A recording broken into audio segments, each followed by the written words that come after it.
Good morning, students. Today we will learn about phonic sounds. Okay, तो sound words of ए. तो आज हम a family के phonic sound words learn करेंगे.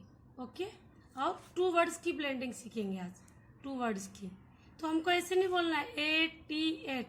No, हमको बोलना है ए टे एट, ए म एम, ए न एन, ए पी एप, ए ब एब, ए ग एग, ए ड एड. ओके, और हमें इसकी प्रैक्टिस करनी है.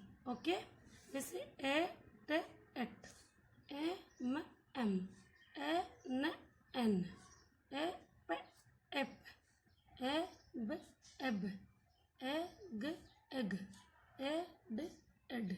Okay, thank you children. Repeat again and again. Okay.